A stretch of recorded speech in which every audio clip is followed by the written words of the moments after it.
Okay. You gotta do that part. Right, as All soon as I can do that, I got you. They have a blur background option. Yeah, I got a new.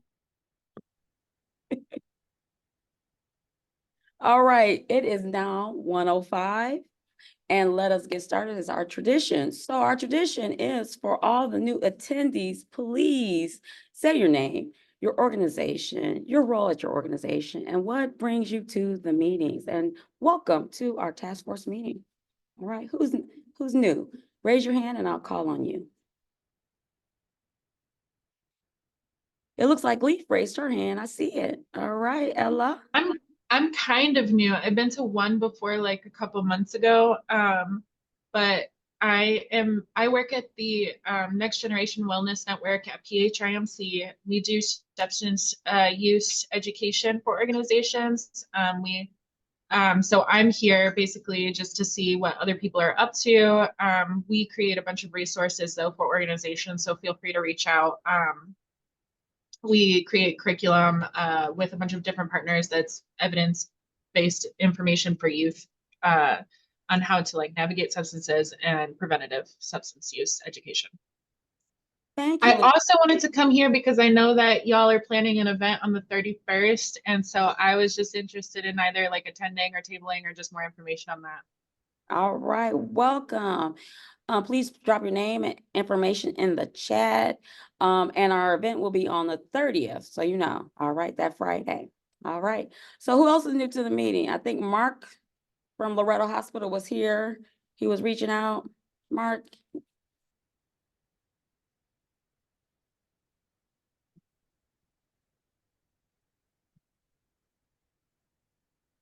All right, well then we'll go to Daryl. Daryl.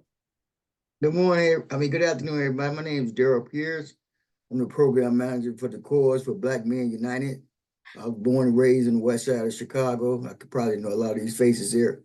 I've been working with the opioid crisis for over 25 years. I know Luke and a few people. So I'm just glad to be here and just glad to bring some resources and try to connect and collaborate with everybody that's working with the same agenda.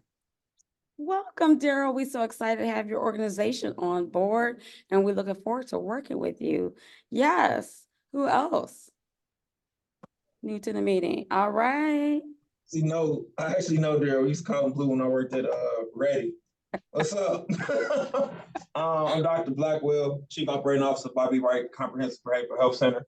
We've been working with the past 3 months with the West Side Task Force, been sending teams out there. This is our first meeting, and hopefully you guys get a lot of information from our presentation today. All right. Thank you, Dr. Blackwell. Who else is new to the meeting?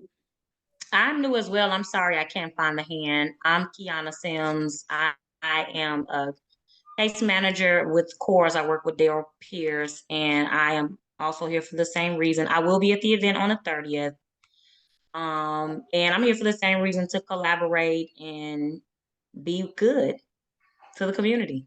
All right. I'm so looking forward to working with Black Men United because they give out furniture and food as well. So please drop your name and information in the chat because I'm sure all the organizations that are part of the task force wants to connect with the furniture and the food piece of your organization for Black Men United. So this is exciting. Anybody else new to the meeting? I'm not new to the meeting, but don't always get a chance to join. So I'm Richard Hart. I'm the director of the Salvation Army Residential Reentry Center, and that's also better known as the Federal Work Release here in the West Humboldt Park area. So always good to have a chance to join this meeting. Hey, Richard, I used to work with you with the Urban League. Hey. When I was with the Urban League, I haven't seen you in a while. Good to see you. Yeah, I'm still around. You're still around. It is awesome, making connections and new reconnecting. So I think I don't see anybody else's hand up. So we're going to move on to Tim. I want to introduce myself. Yes. Hello. Maisel Sykes from New Landmark Missionary Baptist Church, and my pastor is Syas Fields. I am I'm here because I want to learn and to be a part of this organization. I have worked with Live Free Illinois, and we have a community healing resource center at my church. I am the site coordinator. And like I said again, I want to be connected and involved. Thank you. Thank you, Ms. Sykes. It's good to hear your voice. I wish I could see your Okay. face. You're amazing. Yes. So I think This Mark, is Mark. Yeah, I'm Thank- sorry. I was driving, so I'm hands-free. I can talk now. I placed my information in the chat. I want to say thank you for welcoming me in. I'm the crisis director at the Novello Hospital. We're building a mobile crisis team. I've been there 5 months. I'm here to collaborate, do what I can, offer our resources, and I'm here to listen now. So whatever I can do to chime in, please let me know.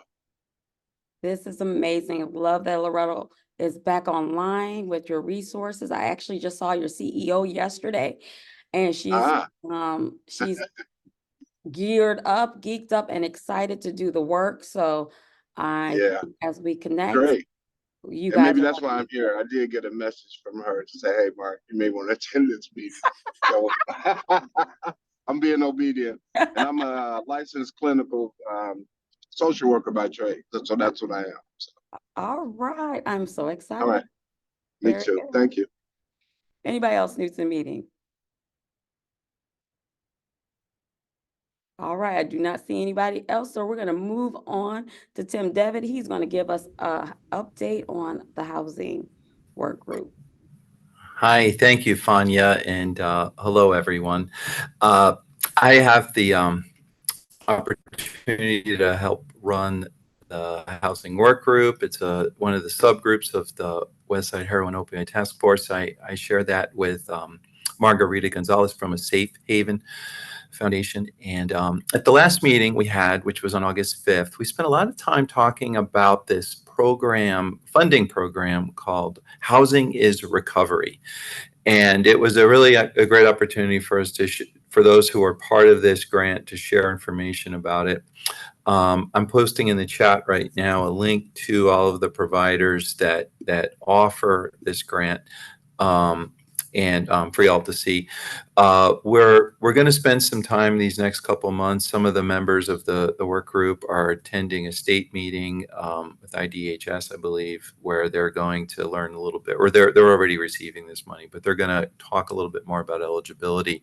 But here's the thing: it's for people that are that have substance use disorders and have to meet certain criteria with that substance use disorder, including income criteria, low income, and being homeless. And but it's also one of the criteria for being eligible includes being high risk for overdose or having had an overdose in the past year, and being able to get documentation for that is one of the ways a person can be eligible. So we'll have more to report on that at the October meeting. But I know some organizations are already in working to get that documentation and helping people to access housing for up to 2 years to get vouchers to be able to help with that. So that was exciting. I just put a link in the chat that highlights the organizations that are part of it. I think it's about $1.2 million is currently going into this program at the state level. And the exciting thing is in 2025, it's going up to what I read was about 8 million. So it's really going to go increase significantly. So that's something, hopefully we'll have more information to share about how we can help people access that, that are at risk of overdose and homeless. So that was a big part of what we discussed, though, and we'll have more at the next future meetings, Fanya. So thank you, everyone. Tim in the chat and asked a question. You see that? Oh, yeah.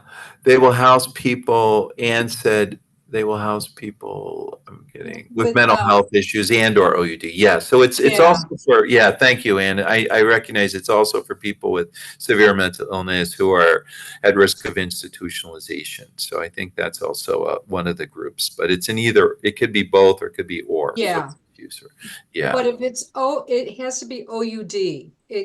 That's Opioid use Yeah. disorder. Perfect. And Okay. they have to, so we found problems with this population because of it needing documented, there was documentation of a person being, had an overdose and somebody reversed it.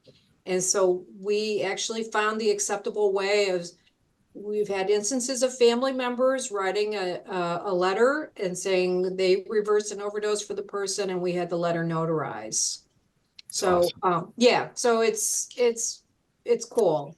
Yeah, yeah. We actually assisted a woman that was that's homeless in submitting that documentation to Threshold. So it's a great way to work on helping people who otherwise might not be eligible to, because if you don't have that documentation that Ann just explained, as I understand it, then you have to have hospital records and all sorts of other documentations in place. But the fact that they're accepting that a notarized letter from someone that in this manner that's had an overdose from the person that helped them,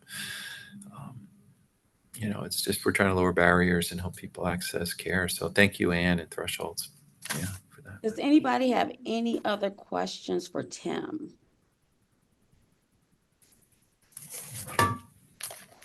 All right, thank you, Tim, for that report. Appreciate it. Now, Got it. Thank you.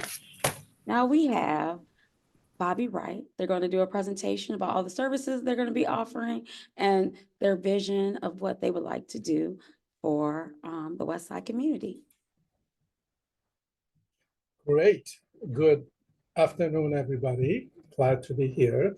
I'm pleased to have Dr. Brison also joining us for this brief presentation. I only have slides for like 11 slides. I could have done like 20 or 40, but the time was very limited. So we're going to jump in, and hopefully what I'm going to talk about will be informative, as we have 43 participants.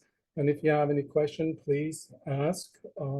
We want to make sure that we are back on track with Bobby, right? Let me share my screen if I can. There we go. Screen one. Nope. Hold on. I have a problem here. Let's see if I could do this. Can everybody see this? Yes? Not yet, Dr. Jangi. No? Mm-mm. Okay. Well, all right, let's see. Can you share then? I sent it to you. I'm trying, it's not. What about now? You just say click share and then you select the screen. I did share. Wow. There you go. Okay. All right, we got it up. This was okay. Oh. We got it up for you, Dr. Jangi. Oh, you did. Okay. All right. Wonderful. Okay. Bobby Wright, Comprehensive Behavioral Health Center. Currently, this is my office. I put my office location. We have different locations. We are functioning our residential. We have our substance abuse intake 24/7. And then it is our Madison, and of course, where I am located at West Harrison. Next slide.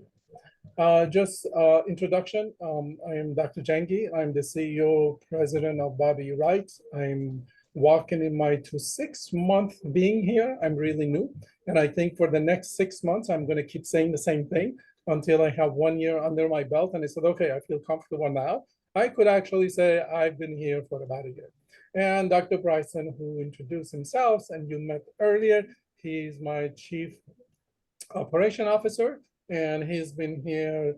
He just finishes 3 months, and we have been, yay, that's really awesome. We have gone through a lot of challenges. So other leadership, we have our CFO, James Christian, who are CFO, and Angelo Jordan, who's our chief clinical officer, and Miss Vanessa Crenshaw, who's our HR chief operation. Those are the leaders. There is a long list. I'm really happy to report, and I'm really excited for the organization. As we discussed this during our town hall meeting, some of you might have been in the meeting. We have hired more than 50 people since I joined Bobby E. Wright, which is an amazing accomplishment. We are almost fully staffed. We have 2 or 3 more people to hire. And as we will move, we will talk about it. Our history, Bobby E. Wright organization has been in the West Side since, more than 50 years. And our founder was Dr. Wright, who was one of the few Black psychologists in the United States back in 1960s. He graduated from University of Chicago, and he was so passionate about West Side. He gradually applied for funding, and he opened what it was known in the past as Garfield Park. Whoops, my microphone fell.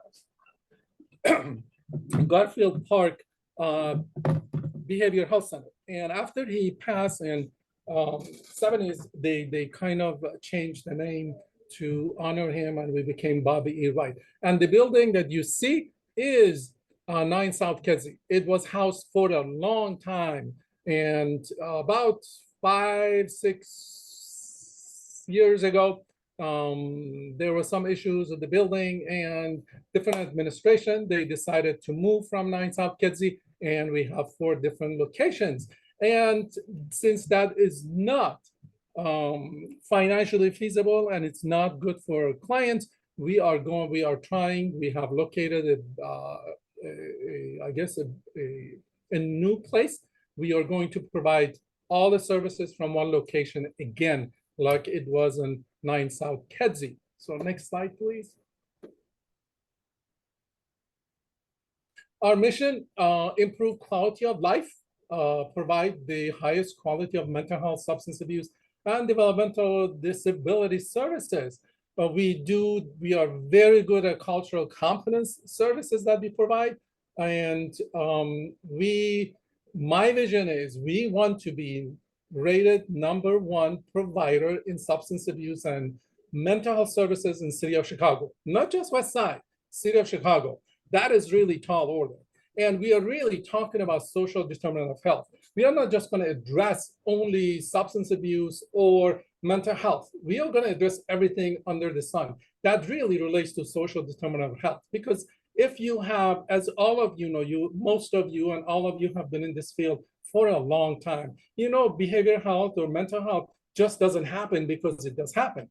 It really relates to social determinant of health. If you have food scarcity, if you are homeless, if you don't have a job, they are all increase your stress level. And if it's not addressed and you don't have any way out, then you're going to have all these issues compiled, and then you're going to self-medicate.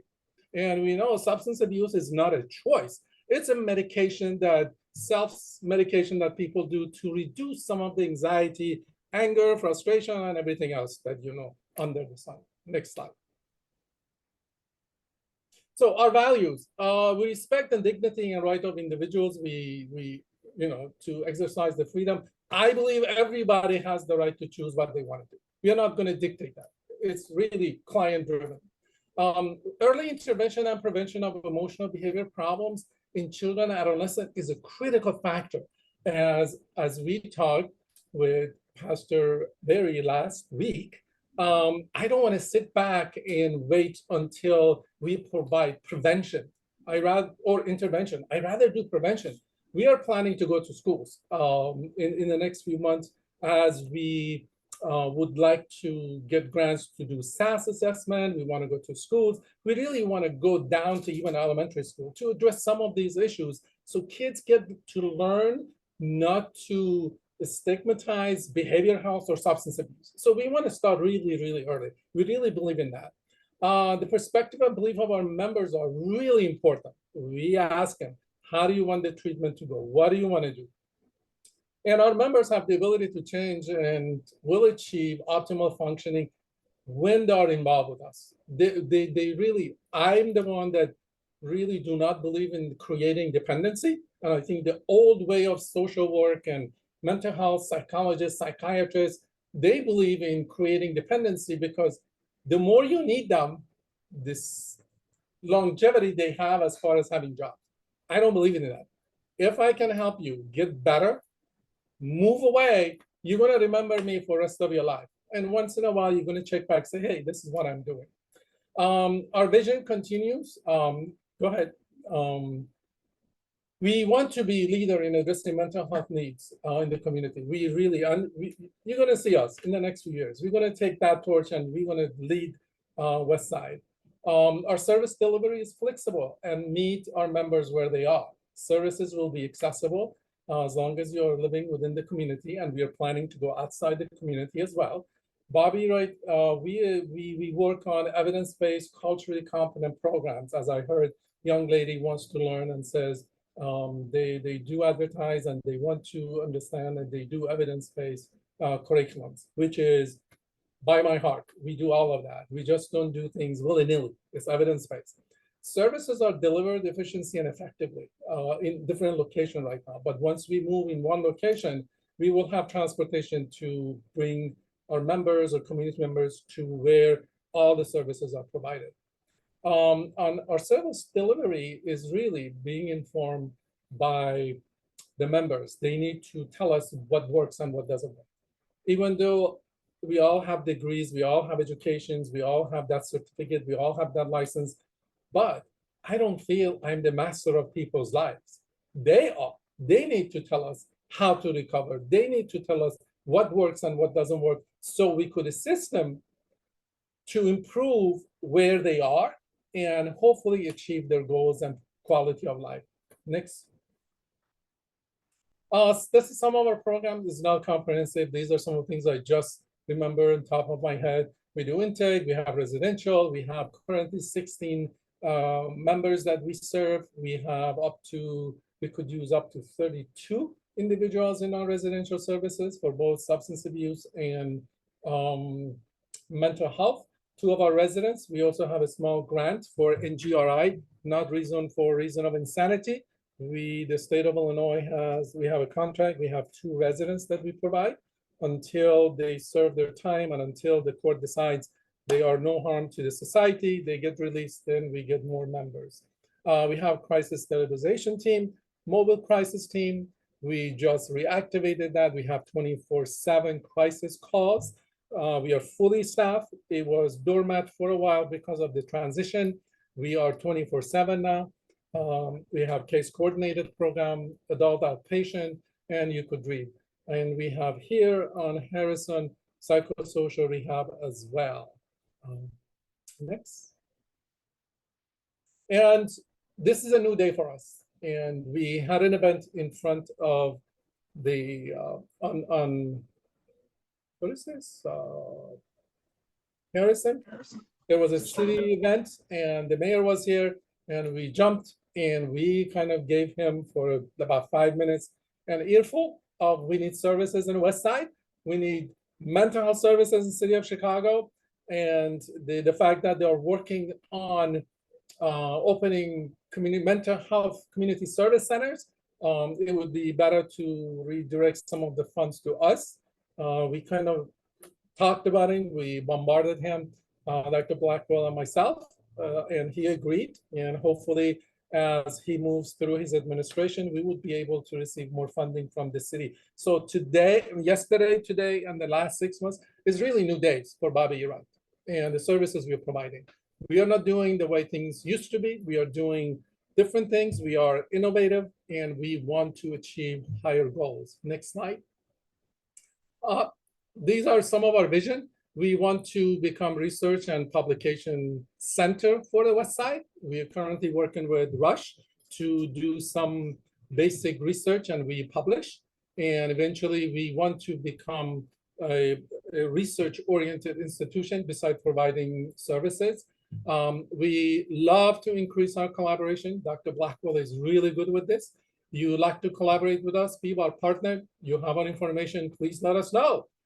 We'd be more than happy to invite you. We'd be more than happy to catch a coffee somewhere, early morning, late at night, in the noon, whenever, as we have embarked on doing a grant with West Side Task Force. So hopefully we're going to submit it by next week. and I'm hoping we will nail it down. And as we get it, you're all going to be informed. We want to be one-stop shop. As soon as we get our approval and we secure some of our funding, we will move to a new location, all of us. Like I said, we want to be a national training site for diversity. We have the capture audience. I'm working on that. We will have interns and we will continue working on that. And my vision, just personal achievement, would be become APIC, American Psychological Association, pre-doctoral and postdoctoral internship site. That's where I really like to do. And I love to start training people of color in psychology, substance abuse, prevention, and intervention. That's really my goal in the future. And then, of course, inpatient substance abuse treatment center for the women of color in the West Side. That's about hopefully 3 to next 10 years collaboration, and hopefully getting funding to open that. Since we only had one treatment center for women, that was on Lake and Ashland. It was closed a few years ago. There is nothing like that. And I want Bobby Wright to be the lead on that. And we are looking for funding, and we are looking after we kind of stabilize ourselves to really look after that and go do that in collaboration with other entities. That's summary of in our vision. So question and answer. One question we have is, what zip codes does our mobile crisis team serve? The zip codes, I don't recall the zip codes. West Side. We can share the zip code, or we can send it to you later, but anybody in the West Side of Chicago, we provide mobile crisis. Anybody that would like to connect, I'm gonna put my email in the chat for everybody, so you guys can shoot me an email.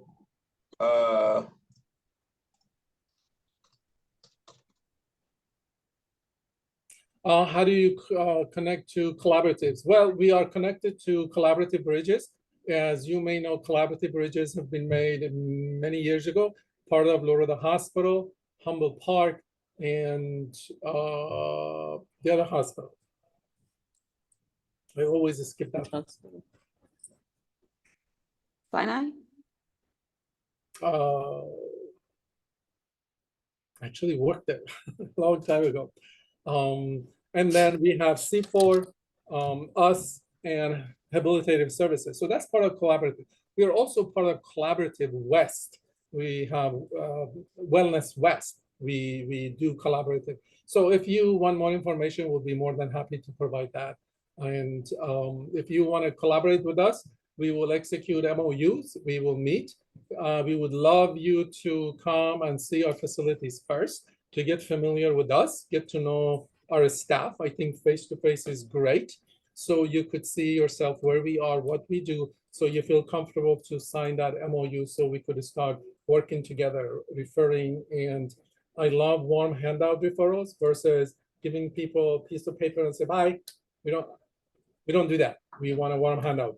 We also have vehicles. We could actually drive individuals to their appointments or to your facility if needed. So those are some of the things we can do to help this collaboration and connection. Send me an email. I don't pronounce her last name. Is it Syas? Just send me an email and we can make it. We'll set a schedule time up. Okay, Yes. thank you. Yes, please do that. We are open to any visitors. Contact Dr. Blackwell. We could do that. Like I said, if you like to meet for coffee outside, we'll do that. If you like to just join us, we have different sites. And if you are interested in visiting the crisis line division, we could do that. If you're interested in looking at the substance abuse, we could do that. If you have a question about residential, please let us know. We'll be more than happy to share that information as well. Other questions, comments? I know this is a lot of information. I know it was like, I want to make sure that I hit 15 minutes or less. I do not see any other questions. Tim, is there any comments or anything in the chat? No? No, those have been addressed already. Dr. Blackwell. All right, Dr. Jangi, thank you. Question right now in chat says, what's the way to activate the crisis line? Just send me an email and I'll shoot you over our, because I run one of my roles, I create our flyers, and I'll shoot you over a flyer that has our crisis line on there as well as our primary phone as well. Right. All right, thank you for your presentation. Thank you. I'm so glad you guys are back online, and we are looking forward to working with you. All right, our next presentation will be from Luther. He's going to give us an update on our street outreach team. Greetings, greetings. I bring you greetings from the West Side Heroin Opioid Task Force. All of our team members, they're in the next room right now, kind of chiming in to see what's happening here on the West Side. But I just want to give you a quick update for the month of July. We did 586 engagements in the street. Most of you have our schedule, and a bunch of you have been partnering with us, and we really, really appreciate that, because it's a great service for the community. And consistently, we have about 6 agencies out with their mobile units where we are able to do some warm handoffs. We appreciate your time and effort partnering with us out there, because that's the type of engagement the community needs. And we appreciate that. And giving services right on the spot makes a big difference, because sometimes if you wait until the next day or a couple of days, you kind of lose track of the individuals that need those resources. And we really appreciate that. And the month of July was a busy month because we tried to make a lot of the special events. We couldn't make them all because we're limited with our team members at this time.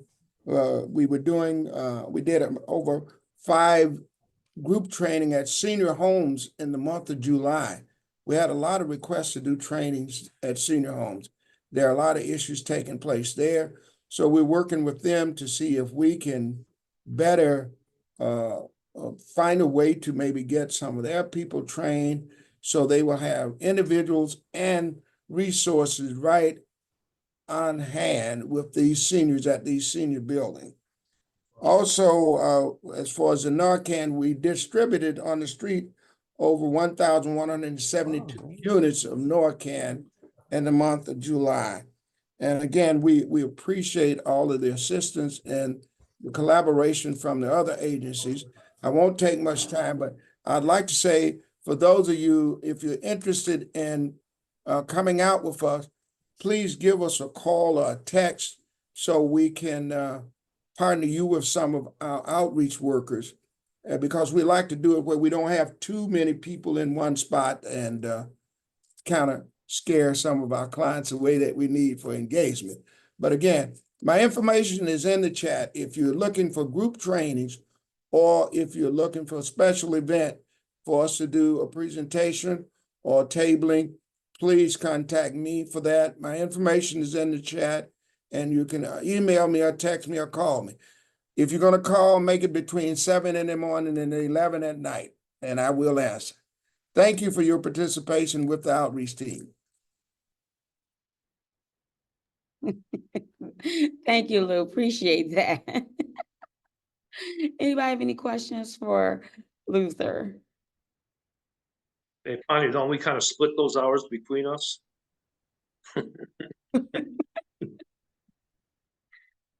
Okay. All right. Next thing is Dr. Jenny. She's going to give us an update on Operation S.O.S. and any other information that the Chicago Department of Public Health wants us to know regarding people with substance use disorder. Thank you, Dr. Jenny. Thank you, Fanya. Always love to see the group gathered here. Let me share my screen. So as many of you know, oh, wait. Sure. Now you can see my slides, hopefully. As many of you know, we have stood up a summer emergency response around opioid overdoses because we do see seasonal increases over the summer months. And we are going strong week 12 of our emergency response. I think with a couple more weeks, we will wrap it up, and hopefully we'll have some much more solid report out data points for you all.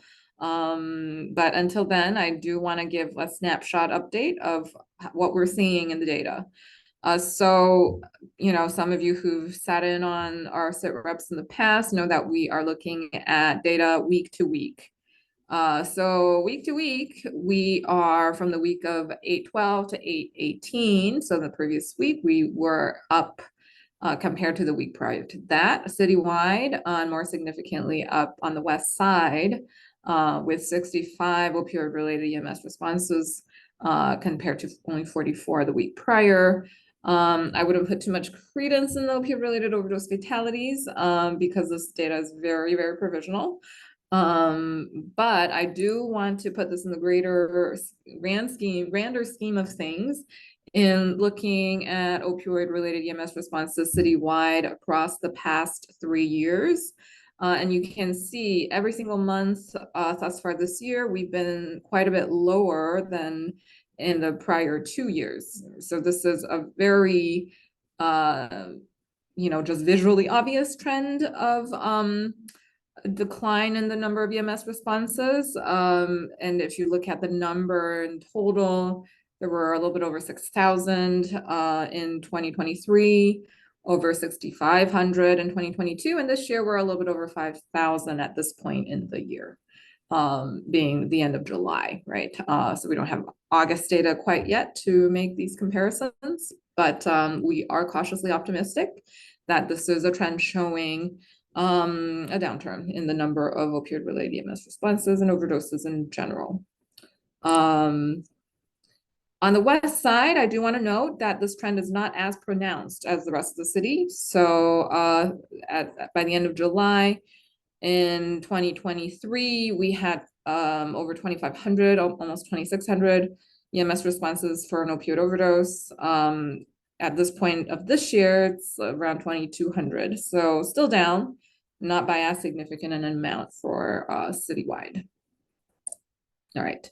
So with that big picture in mind, I'm just going to give a brief update on Operation S.O.S, Summer Overdose Safety, which our tremendous partner, Westside Heroin Opioid Task Force, has been diligently working on since July 20th. That was our launch date. Many of you came out. We started at the Austin Library and fanned out to surrounding blocks. I think thus far around 1 to maybe 2 households have engaged with out of 10 households have engaged with outreach workers.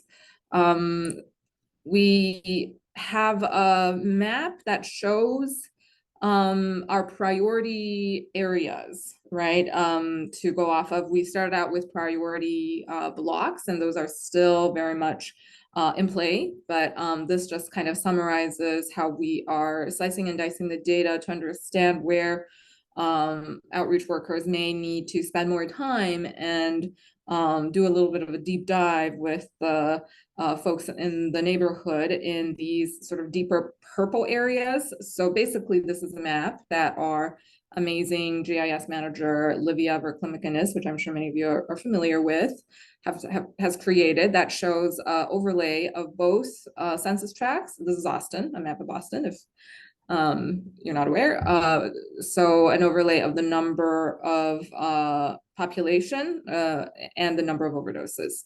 So in these deep purple areas, we have a high density of both, right? So both higher population and higher number of opioid-related EMS responses. And so, you know, these are the populations that we are focused on. Thus far in the rollout, so we're almost at the 1 month mark, still short about a week, but we have already encountered almost 800 individuals through over 500 encounters. Huge props to the Westside team for having pulled this off. And much of the South Austin census tracts have seen street outreach worker coverage in this door knocking campaign. We have also some data that our teams are helpfully collecting for us. So the vast majority, I want to say about 75% of the encounters are happening in private residences. The rest, there have been 46 organizations, and we do have a breakdown that I won't go into, but these include churches, businesses, restaurants, a pretty large array of different organizations have engaged with our outreach workers. Even larger percentage-wise have been street encounters, so just encounters outdoors. And we have begun to take information about how many of the encounters have been with people with lived experience, right, and current users. And so this blue section is still, you know, a pretty small number. And this question, I should mention that this question was only rolled out about a couple weeks ago, so that's why the data is incomplete. But we, you know, are very sort of cautious about how we are encountering these folks and don't want to pry, right? So I you know, trust that the team has taken a very trauma-informed approach with engaging with people with lived experience, and we have seen people disclosing that they use or members of their household, people close to them use. And we also have this question, which is around favorability of locating an overdose prevention site on Chicago's West Side. Overwhelming majority said that this was a good idea after they heard the evidence. We do have some people that say no, and the comments are very interesting. Another sort of section saying undecided, but this is, you know, I want to say over 90% support of this intervention. And the top resources, we also kind of have a question in there about what other resources people want to see more in their community. Housing and job assistance, food and mental health. I want to say these are always neck to neck. From week to week, some, you know, one of these four are at top. Sometimes it's mental health, sometimes it's housing, but housing is definitely often up there along with mental health. Job assistance as well. So it was very, very interesting with these people, what everybody is imagining and sort of tasking the city with tackling. So, and then I just want to do a brief report out of the materials distributed. So in addition to the thousands of units of Narcan that the Westside Heroin Opioid Task Force is distributing through this door knocking campaign, almost 600 units of Narcan have gone out. Most of those were through the standard totes, but there were some extra units dispensed. 3 fentanyl test kits, 1 xylazine test kit. So those have been requested on an as-needed basis rather than given out universally. We do have some comments here, just a sampling. You know, some folks have relatives who were lost to drug overdose and would really love an OPS. You know, some people we spoke to agreed to have a site, but not in the neighborhood. Some people are definitely opposed to it, but those are in the minority. And others think that there are other city services that perhaps are more of a priority. So I will stop there and happy to take any questions. I have one question. You were talking about the total number of the overdose, like over 2,200 for this year on one of your slides for the West Side. Now, this number represents everyone who lives in this zip codes, or are you having a way to tease out the transient individuals who need EMS services? Sometimes I know we have encountered individuals who do not live in communities or on the West Side, but the transient or they came here for whatever reason, they needed EMS services. Is that total for the population, or is it just anybody who used that? So it's very difficult to parse place of residence, particularly with people who experience homelessness. So I want to just caveat that place of residence is not always the most salient feature as we are looking at this data. So the way we obtain this information is through geolocation of the overdose event as EMS responds to it. So this is geolocated to the 5 West Side neighborhoods of Austin, Humboldt Park, East and West Garfield Park, and North Lawndale. So these are the 5 community areas where we draw a boundary and see how many EMS responses due to an overdose are deployed within this vicinity. So No, it is not specific to the place of residence. However, you might capture that, whether it's somebody's, ID or a permanent address, which is oftentimes not available. Well, that makes sense to me. I think it's a little bit hopeful, thinking that not all the number is for the West Side. And I think it would be good to know that, hey, we had 150 out of, let's say, 2,200, they were not living in a West Side. They were transient. They came from South Side to visit somebody. They end up needing the services. This is what we did. So it's just thinking positive about the numbers, not necessarily, oh my God, it hasn't changed. So that's what I was thinking. So, okay. Yeah, and I think it's overall very positive. The West Side decline is not as great as the rest of the city, but we're seeing a significant decline in the number of overdose responses nevertheless. Yeah, I see a hand from Daryl. I was just wondering, first I was wondering why he asked that question. And second, I'm asking because a lot of people that use heroin, it's like, I know you guys are familiar with Heroin High, which is the Eisenhower, and a lot of people get off at Eisenhower or even take their blue line and get off at Cicero. They don't stay around here. But once they get addicted and get stuck, they live here. So what the address is technically not in Austin or West Garfield. So I was just wondering, what was the reason for the question? Was Bobby Wright just want to concentrate on people who with the addresses here? Because that's what probably a two-part question, because a lot of people not going to live here. A lot of people use drugs and come here, don't live here exactly. But I know we got to try to help everybody that's going through these crises. So I was just wondering what was the reason for his question. Well, the reason is really numbers, statistics. I love numbers. And when I look at the statistics and I'm saying, wait a minute, does this account into individuals who are transient? Because sometimes that number could be misleading and make our communities look worse than what it is. So that's the part of it. It's Yeah, not I agree with bad. that. It feeds into the stereotypes, and it feeds into the negative perception about West Side. So that's really the other part of it.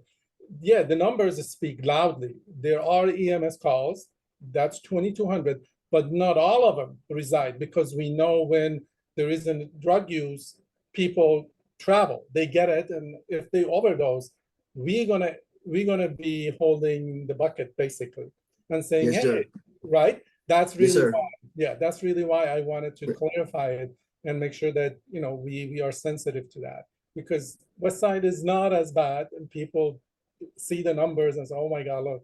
But like Miao said, it is looking positive, it is better, but we have to really also think about that when we talk to individuals. When we are doing that, we also mention that not all of these numbers reflecting West Side. West Side is a little bit better.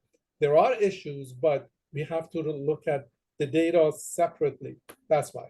Thank you, Dr. Yeah, I agree. Thank you, Doctor. And also too, I do want to add, it's also too, if there's a community where most of the people who use drugs are coming from that are not West Siders, then intervention and prevention needs to happen in those communities. So we do need to look at those zip codes of where those people are coming from. There's one hand up from Leaf. Yes. Yeah, I wanted to add to that too, is that just a little bit of my history, but I'm a sex trafficking survivor and also have worked in the sex industry before. I've worked outdoors. And so there's a lot of people who also just work on the West Side because there's less resources out there as well too. So a lot of those hospitals close down. So I wonder if the EMSs are being called there more just because that they need that resource more because of less hospitals, but also too that a lot of people are going out there to work specifically. Thank you for that comment. I don't think we have any data regarding that, but I think we'll start diving deeper into that information and those numbers. Does anybody else have any other questions for Dr. Jenny before we move on? Dr. Jenny, when's the West Side substance use providers meet with CDPH? Is that a standing meeting? Well, we have many standing meetings with many sets of substance use providers. It depends how they're funded, but mostly we are meeting. So I appreciate the question, Lee. I don't. When you ask about substance use providers, which group are you thinking of? I guess the one that's been meeting, we've met once a month for the last, couple of years. I just want to make sure that maybe some newcomers from some of the providers might want to know about it. That's what I was. All right, well, so we have the West Side Coordination Call, which Livia Brooklyn McInnes, our amazing GIS manager, I don't know if is on this call, but if you are, please feel free to unmute and speak up. And over the summer month, this monthly coordination call has become bi-monthly, so twice a month coordination call. Many organizations attend. We really love the great participation rate of everybody, and that's where we go through the data at much greater length than I did here. And I think we will. I don't know if Dora or someone else who's on the call from our office might paste that information into the chat if they would like to be included in that meeting, or you can just put your email in the chat and I'll make sure that Livia gets it and includes you in that meeting. The next meeting is August 30th. Yeah. Thanks. Which brings us to International Overdose Awareness Day. Thank you, Dr. Jenny, for your presentation. So Lee, if you could put up the slides for International Overdose Awareness Day. There are 2 events that are happening that week. One is being sponsored by the Illinois Harm Reduction and Recovery Coalition and HOS. It's a community conversation ending overdose through harm reduction. It's going to be in HOS's community room from 1 to 3. And on the panel are our illustrious colleagues, Dr. Tanya Sorrell, my twin, Sam Riviera, State Rep LaShawn Ford, as well as Dr. Jenny. You can meet all these great people in person. And also too, with this event, they will be a mock OPS site, as well as, I think that's it, a mock OPS site. So please come on out that day, that Wednesday, a week from today. And then our next event is what we all love, everybody, is our International Overdose Awareness Day outdoor community resource fair. And that is going to be in the parking lot of Catholic Charities in the Father Augustine Token Peace Center parking lot. Logistics, we're asking everybody, if you possibly can, please be there before 10:30. So you can set up and we can have everything ready for everybody.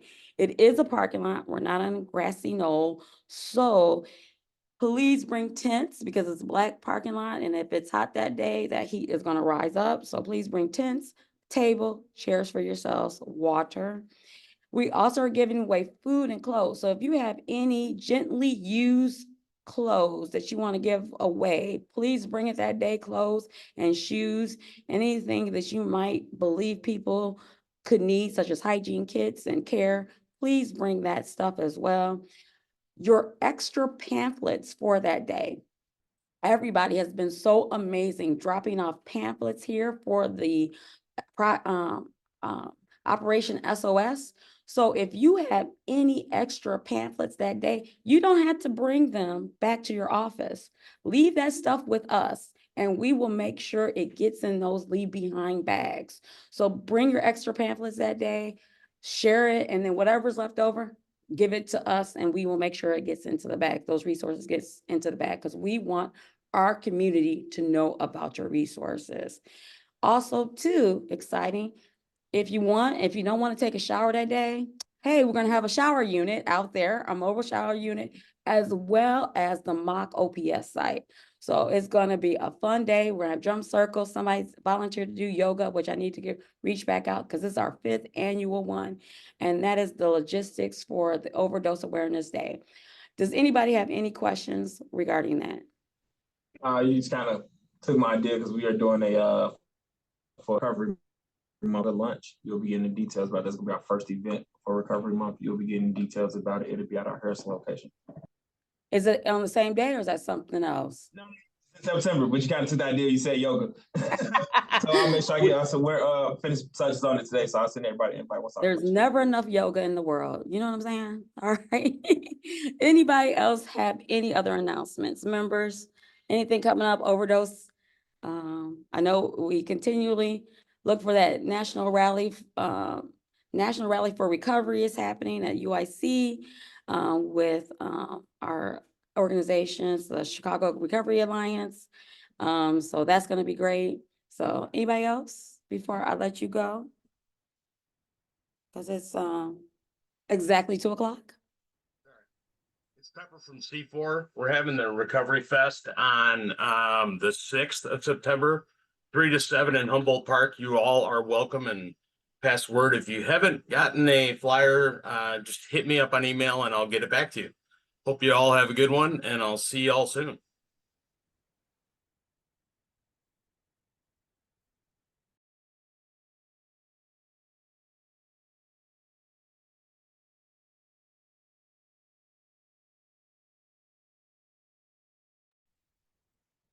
You're You want muted. to see the team that's hard at work here? Fanya. All right.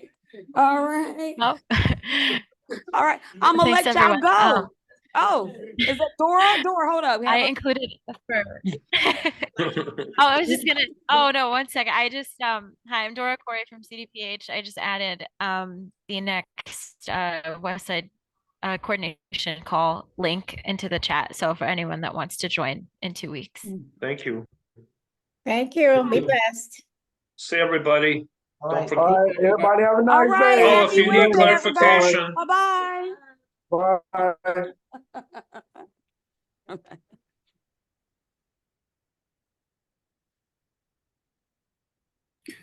Thanks, Fanya. Take You're care. welcome. We'll see you Bye-bye. soon. Bye-bye. Laura Brooks. Bye, Lee. Bye, everybody. Bye-bye. Hey, Dr. Lewis, how you doing? Dr. Brooks, Laura, you looks like you have a couture hat on. It does. Yeah. It was great to be on the meeting again today, guys. I look forward to seeing y'all next week, in a couple of weeks. Yay, I know. Great. Okay. See you now. Nice to see you. All right. See, hey, Sharon, I was nice to have you jump on. All right, Claudia. Blessings, y'all. Thanks. Holding down the fort over at the office, I can tell.